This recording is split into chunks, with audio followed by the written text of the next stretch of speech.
You're listening to The World at 8 with Lynn Mozart. The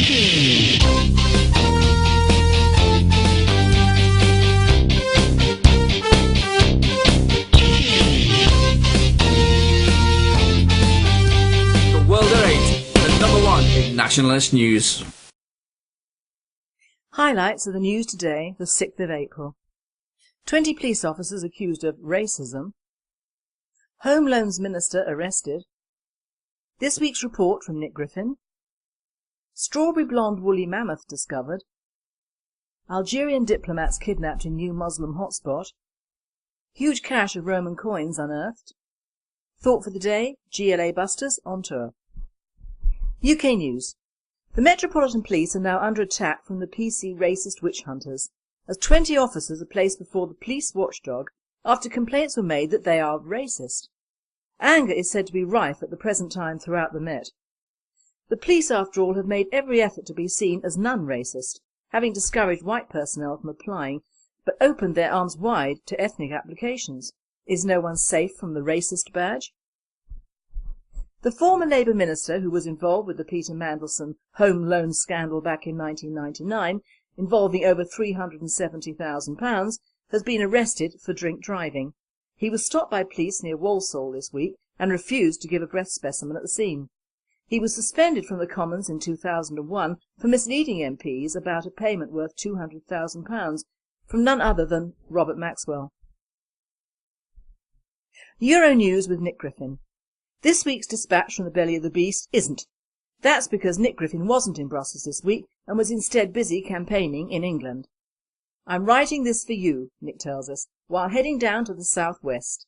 I've got a meeting with key people to plan a big push for my MEP petition once the May elections are out of the way. Separately, I'm speaking at another of the regional fundraising meetings for our big Greater London Assembly elections push. That election and the smaller mayoral elections in Liverpool and Salford are important stepping stones along the road to the 2014 European elections.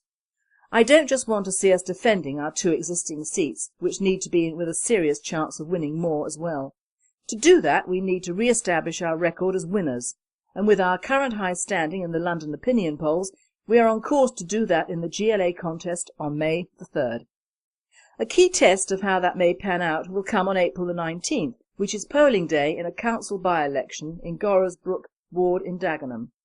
Our teams there are getting a great response and are signing up postal voters hand over fist, but there's still more work to be done. If by chance you can make it into Dagenham to help this weekend, or on Easter Monday, and or on the following weekend of the 14th to the 15th, we'll be delighted to see you. I'll be telling you a lot more about how the Greater London Assembly campaign is going next week, because several key parts of it are still under wraps right now.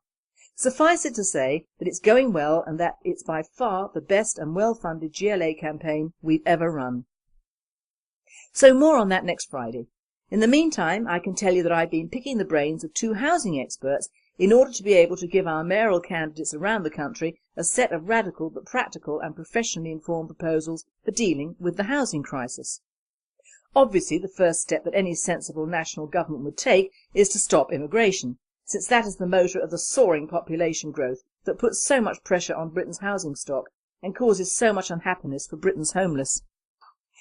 But even ahead of that happy day, the mayoral contests provide a good opportunity for us to put forward a positive and well thought out challenge to the old party's grotesque failure in housing policy, and an answer to the coming wave of bankruptcies of housing associations and the resulting forced privatisation of our social housing stock.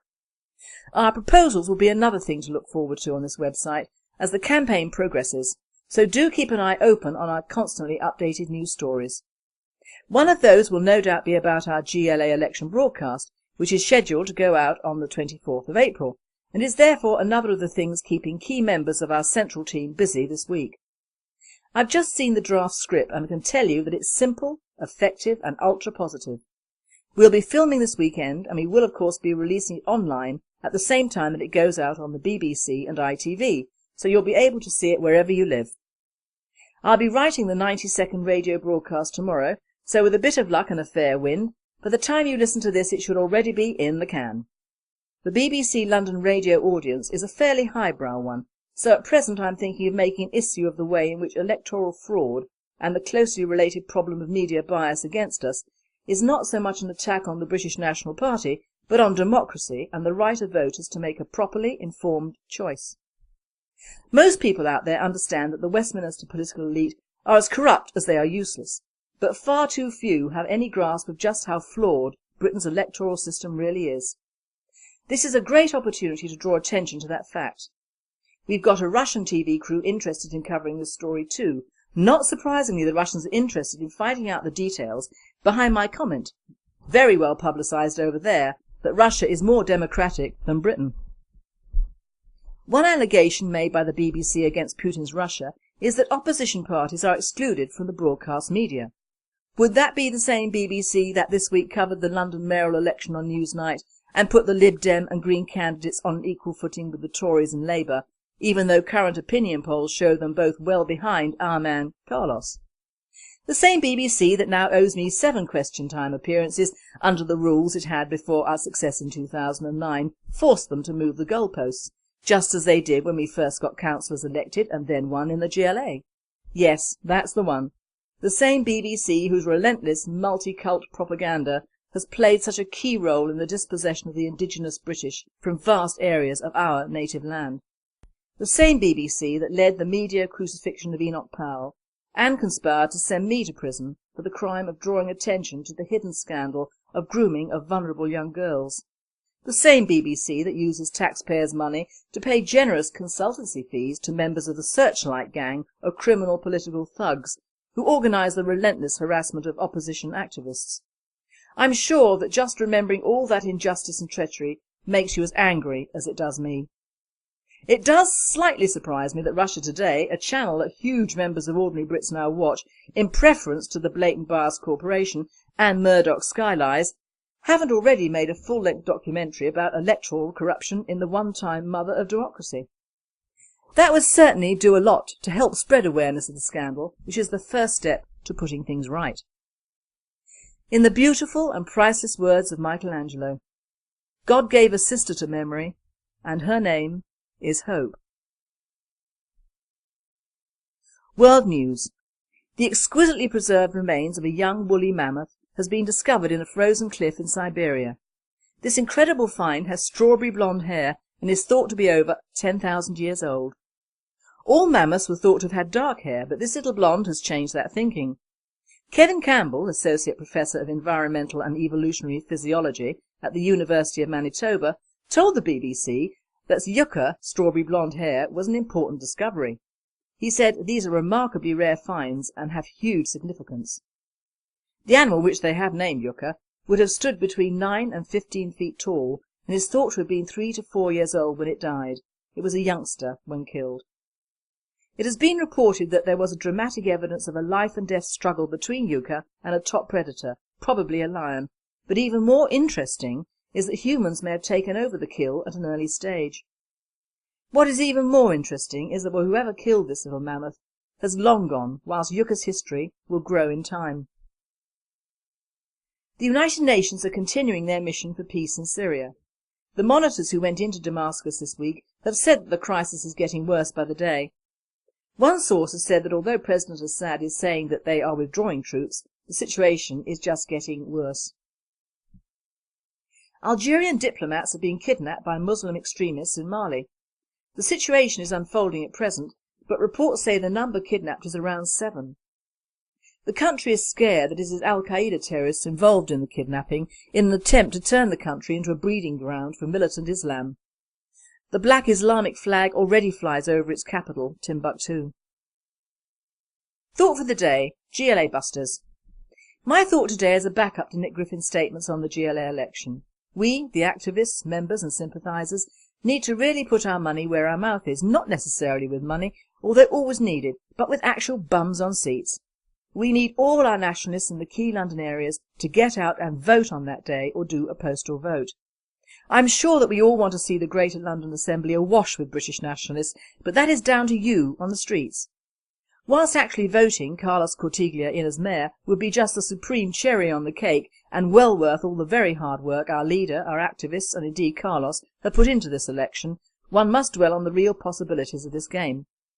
The dangers of getting Red Ken back on board with his cohort Galloway, he of the ethnic harem concept, would be a disaster, teamed with Boris, who still looks like he should be wearing short pants.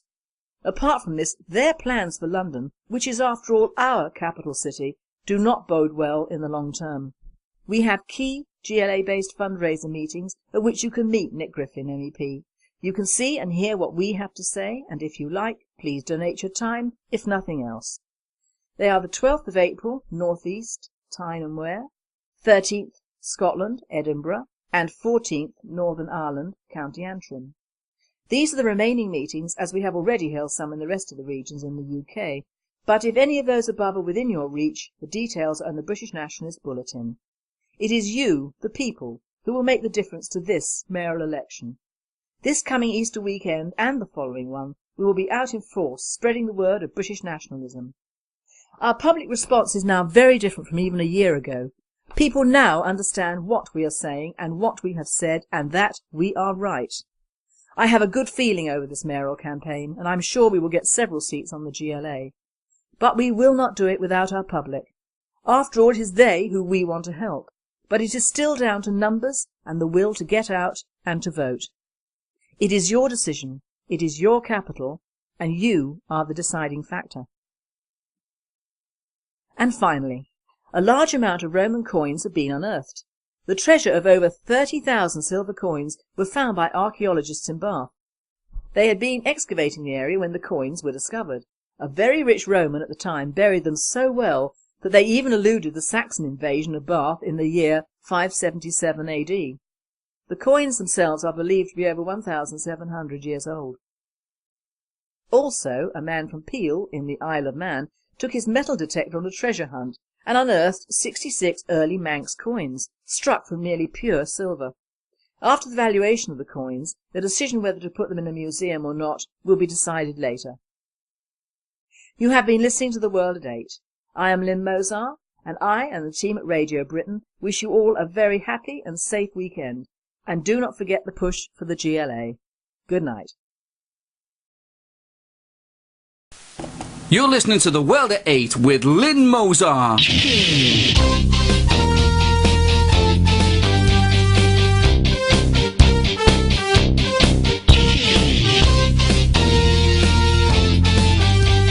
World at 8, the number one in nationalist news. Highlights of the news today, the 6th of April. Worth £200,000 from none other than Robert Maxwell. Euronews with Nick Griffin. This week's dispatch from the belly of the beast isn't. That's because Nick Griffin wasn't in Brussels this week and was instead busy campaigning in England. I'm writing this for you, Nick tells us, while heading down to the southwest. I've got a meeting with key people to plan a safe from the racist badge. The former Labour minister who was involved with the Peter Mandelson home loan scandal back in 1999, involving over £370,000, has been arrested for drink driving. He was stopped by police near Walsall this week and refused to give a breath specimen at the scene. He was suspended from the Commons in 2001 for misleading MPs about a payment. 20 police officers accused of racism. Home Loans Minister arrested. This week's report from Nick Griffin. Strawberry blonde woolly mammoth discovered. Algerian diplomats kidnapped in new Muslim hotspot. Huge cache of Roman coins unearthed. Thought for the day, GLA busters on tour. UK news. The Metropolitan Police are now under attack from the PC racist witch hunters, as 20 officers are placed before the police watchdog after complaints were made that they are racist. Anger is said to be rife at the present time throughout the Met. The police, after all, have made every effort to be seen as non-racist, having discouraged white personnel from applying, but opened their arms wide to ethnic applications. Is no one